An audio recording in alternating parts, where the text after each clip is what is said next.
오늘의 충격적인 뉴스부터 시작하겠습니다. 카를 르클레르는 2027년 페라리를 떠날 수 있는 3가지 옵션이 있습니다. 반면에 루이스 해밀턴은 선택지가 없어서 무조건 페라리에 남아야 하거나 아니면 은퇴해야 합니다. 오늘 영상에서 이 주제에 대해 이야기하겠습니다. 헬무트 마르코에 대해 이야기해야 합니다. 그는 공식적으로 레드불을 떠날 것이며 밀턴 케인스의 한 주기가 멈추게 됩니다. 또한 아부다비 테스트, 모드 X, 새로운 피렐리 타이어에 대한 루이스 해밀턴과 샤를 르클레르의 의견도 이야기해야 합니다. 그리고 마지막으로 메르세데스에 대한 소문도 이야기해야 합니다. 파워, 유닛과 공기역학에 대한 새로운 소식이 있기 때문입니다. 시작하기 전에 당연히 좋아요를 남기고 구독하며 알림을 활성화하여 포뮬러 1 및 페라리 관련 영상을 놓치지 않도록 하세요. 댓글에서 흥미로운 논의로 이어지는 모든 메시지와 지지의 댓글에 진심으로 감사드립니다. 이렇게 말하고 바로 시작해서 샤를 르클레르와 루이스 해밀턴, 그들의 미래에 대한 소식을 살펴보겠습니다. 줄리아노 누체사가 보도한 대로 페라리의 미래는 678이라는 수수께끼를 통해 지나가고 있습니다.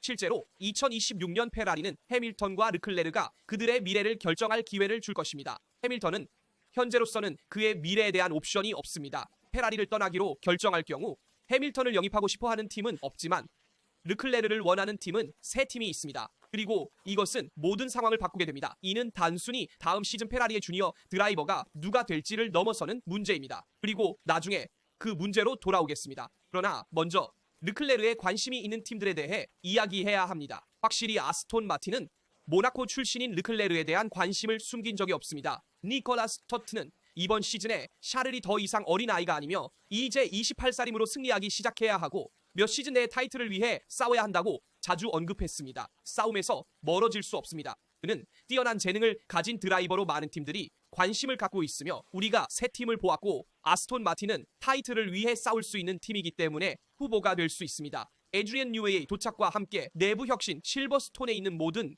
인프라와 새로운 본부가 르클레르를 아스톤 마틴으로 가도록 설득할 수 있습니다. 그들은 유일하게 혼다 엔진을 사용하여 전용 엔진을 갖게 되며 이론적으로 에드리언 뉴웨이는 항상 타이틀을 위해 싸울 수 있는 차량을 만들어 왔으므로 아스톤 마틴에서도 같은 것을 기대합니다. 그 일이 일어날지 지켜볼 것이며 르클레르는 아스톤 마틴과의 예비 계약이 있으며 페라리와의 첫 내 경기에서 페라리가 만족스럽지 않을 경우 팀을 떠나기로 결정할 수 있습니다. 그러므로 이 조항에 주의하세요.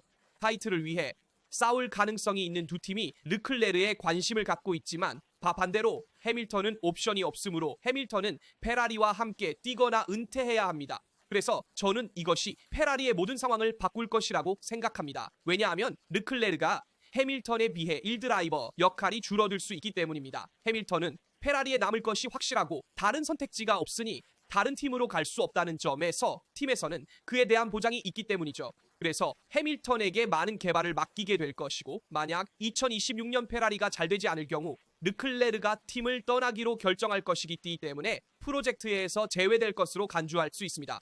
페라리는 결코 퇴출되는 드라이버에게 차량 개발을 맡기지 않을 것입니다. 그래서 이것이 매우 중요한 포인트입니다. 물론 페라리가 경쟁력이 없어도 르클레르가 남기로 결정한다면 상황이 달라질 것입니다. 그러나 그 과정은 매우 어려운 것으로 보입니다. 제 생각에 만약 2026년 페라리가 경쟁력이 없다면 르클레르는 팀을 떠날 것이고 그의 커리어를 위해 타이틀을 위해 싸울 수 있는 팀, 예를 들어 아스톤 마틴이나 다른 탑팀에서 타이틀을 위해 싸워보는 것이 좋습니다. 특히 메르세데스가 향후 몇 년간 확실히 타이틀을 위해 싸울 수 있는 핵심 팀이라고 생각합니다. 메르세데스가 다른 모든 팀들보다 유리하다는 여러 소문이 있으며 이후에 이에 대해 이야기할 것입니다. 그래서 메르세데스 엔진을 장착한 팀들 앞으로 몇 년 동안 더 강력하게 발전할 것으로 보입니다. 혼다 엔진을 사용하는 아스톤 마틴의 미지수는 여전히 남아있으며 전용 엔진을 가지고 있어서 혼다 엔진을 가진 유일한 팀이 될 것입니다. 지켜보겠습니다. 시장이 어떻게 발전할지도 지켜보겠습니다. 르클레르가 3팀 중에서 선택할 수 있는 옵션은 페라리에 그렇게 얽매이지 않도록 해주지만 동시에 페라리도 그에게 개발을 완전히 맡기지 않을 수 있습니다. 그리고 해밀턴이 이 새로운 차량 페라리 678과 새로운 규정에 잘 적응하기를 페라리가 기대하고 있으며 이를 통해 그에게 개발을 맡기고 차량을 개선할 수 있기를 바랍니다. 아부다비 테스트와 아부다비 F1에서 시험된 새로운 핸들은 해밀턴과 르클레르 모두에게 승인되었습니다. 둘 다 이 새로운 핸들에 잘 적응했으며 형상은 약간 레드불과 비슷하지만 버튼 배치는 변경되었습니다. 아부다비 테스트 후에 파일럿들이 뭐라고 했는지 자세히 살펴보겠습니다. 해밀턴은 오늘 우리는 새로운 타이어를 테스트하고 프로그램을 완료했습니다. 이는 타이어의 작동 방식을 더 잘 이해하는데 도움이 되었습니다. 라고 말했습니다. 이는 학습의 큰 기회였으며 전체적으로 매우 긍정적인 하루였습니다.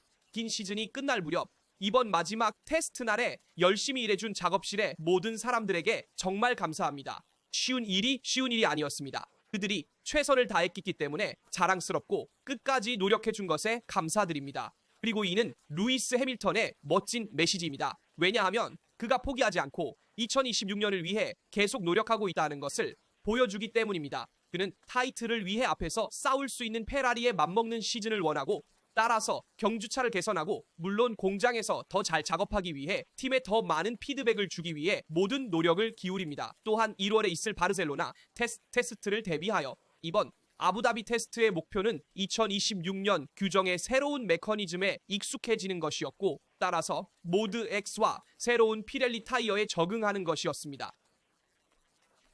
하지만 모든 것에도 불구하고 루이스 해밀턴이 팀에게 준 좋은 피드백입니다. 샤를 르클레르 역시 긍정적이며 올해 마지막 트랙에서의 테스트 날이었지만 다음 시즌을 위한 타이어의 최종 사양을 평가하는 첫날이기도 했습니다.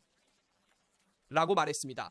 우리는 많은 것을 테스트해야 했고 이 새로운 화합물을 시험하여 이해하고 내년에 활용하기 시작하는 것이 매우 중요했습니다. 마지막으로 이번 시즌에 받은 지원에 대해 모든 분들께 진심으로 감사드립니다. 내년에 뵙겠습니다. 요컨대 르클레르도 매우 긍정적입니다. 새로운 타이어를 시험했으며 아부다비 테스트 날에 많은 것을 실험했기 때문에 르클레르의 반응도 매우 긍정적입니다. 이것이 2026년과 2025년의 피렐리 타이어의 차이입니다. 이것은 후면 타이어입니다. 오른쪽에는 2025년 후면 타이어가 있고 왼쪽에는 2026년 타이어가 있습니다. 두께가 줄어들었습니다. 2025년 타이어는 405mm, 2026년 타이어는 375mm입니다. 그리고 높이도 10mm 줄어들었으며 2025년 타이어는 720mm, 2026년 타이어는 710mm입니다. 따라서 우리는 더 작고 더 컴팩트한 타이어를 가지고 있습니다.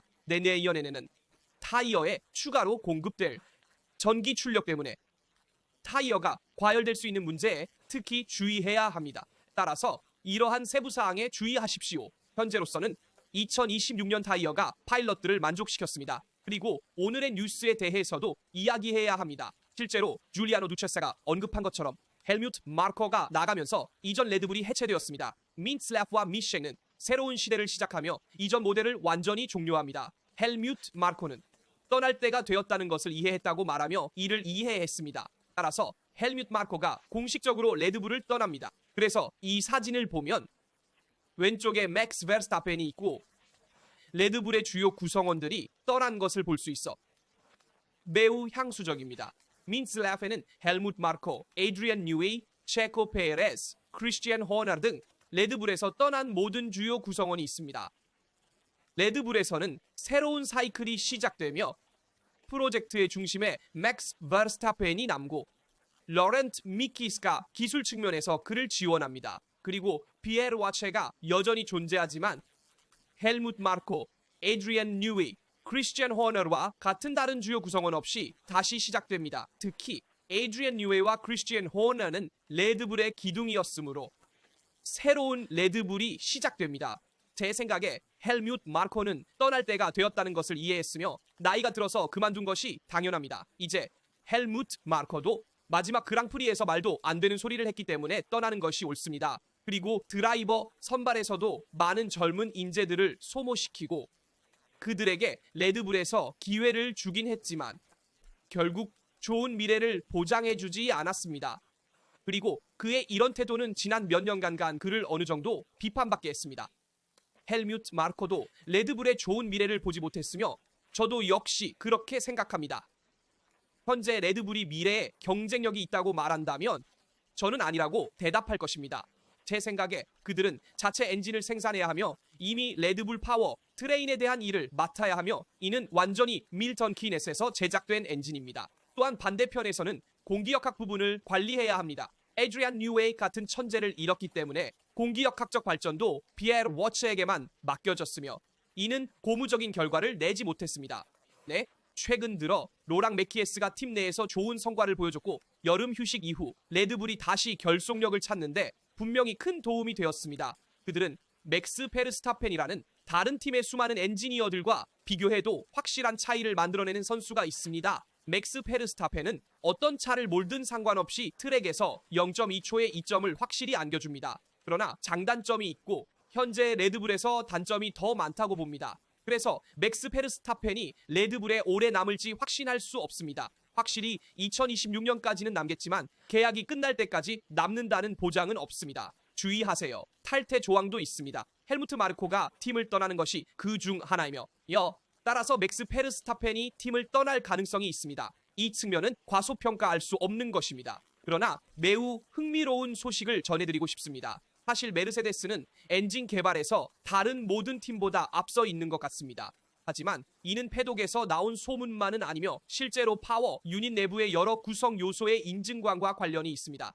함께 기사를 살펴보면 정말 흥미로운 내용이 있습니다. 11 스포츠 방송과 이야기하면서 페라리와 맥라렌의 전 멤버인 마르신 부드코프스키는 여러 가지를 설명했습니다. 여러 팀으로부터 다양한 정보를 수집했으며 메르세데스는 현재 새로운 엔진을 위한 개발 계획 내에서 유일하게 운영하고 있는 팀입니다. 그래서 메르세데스는 개발 계획에 따라 유일하게 시간을 맞추고 있으며 맥라렌, 알파인, 윌리엄스 등 메르세데스 엔진을 사용할 팀들도 이 메르세데스 엔진의 진보 혜택을 누릴 것입니다. 자체 엔진을 개발 중인 다른 엔진 제조사들은 개발이 지연되고 있습니다. 페라리는 엔진 내부에 사용되는 재료와 관련된 문제가 있으며 이것은 매우 중요한 요소가 될 것입니다. 내년에는 엔진 효율성을 추구할 것이며 이는 상위 경쟁을 위해 필수적입니다. 메르세데스는 엔진 관련해서 항상 최고의 자리를 유지해 왔습니다. 효율성을 달성하기 위해서는 컴팩트하고 무겁지 않으며 너무 크지 않은 엔진이 필요합니다. 이는 너무 무겁지 않아야 하며 공기역학을 위한 공간을 빼앗지 않으면서도 성능이 뛰어나야 합니다. 따라서 내년에는 효율성과 성능을 추구해야 합니다. 페라리가 재료 연구와 파워, 유닛 최적화에서 약간의 어려움을 겪고 있는 주요 요인입니다.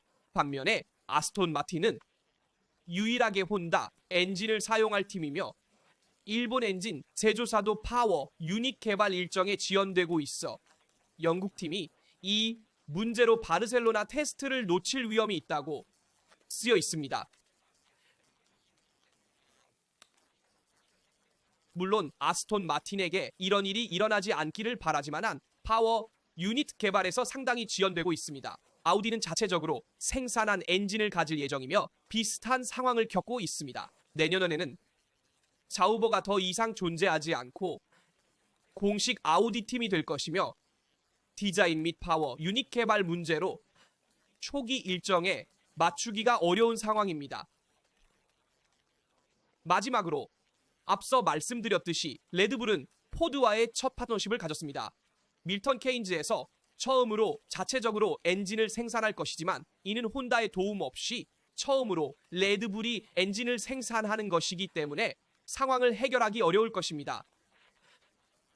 따라서 이것은 명확히 할 필요가 있으며 처음으로 엔진 제조사가 될 때 발생할 수 있는 잠재적인 문제가 분명히 존재합니다. 그래서 공식 결과가 있을 때 이를 확인하게 될 것입니다. 엔진에 대한 첫 공식 뉴스가 있을 때 시동 테스트도 있을 것입니다. 하지만 현재로서는 메르세데스가 파워 유닛뿐만 아니라 다른 분야에서도 앞서 있는 팀으로 보입니다. 메르세데스는 2026년에 올인하고 있으며 기대를 뛰어넘는 성과를 얻었습니다. 이는 파워 유닛뿐만 아니라 공기역학, 프레임, 기계적 성능에서도 마찬가지입니다.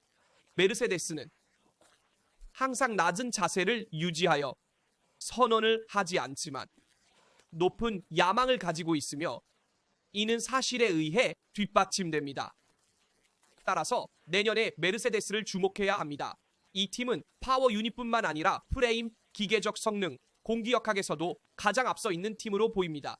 따라서 지켜봐야 할 것이며 기계적 성능에서도 2025년에 큰 일을 했으며 서스펜션 최적화를 시도했고 이는 2026년을 목표로 한 작업이었습니다. 메르세데스가 후방에 푸시로드를 사용한다는 점을 기억해야 합니다. 이는 후방에서 구현하기 어려운 기계적 움직임이며 2026년 새로운 경주차에 적응하기 위해지면 효과 시대에 그들이 단행한 급진적인 변화입니다. 그래서 그들은 새로운 규정에 더 잘 준비하기 위해 이 큰 변화를 미리 단행한 것입니다. 제 생각에는 이것이 메르세데스의 매우 영리한 움직임이었고 내년에 그들을 가장 강력한 튜닝 하나로 만들어 줄 것입니다. Fatemi sapere nei commenti la vostra opinione su tutti gli argomenti che abbiamo trattato nel video. Come sempre ricordo di lasciare un like, di iscrivervi e attivare le notifiche per non perdervi nessun video a tema Formula 1 e a tema Ferrari. Vi ringrazio di cuore tutti i messaggi e i commenti di supporto. Qui da Last è tutto, ci vediamo a un prossimo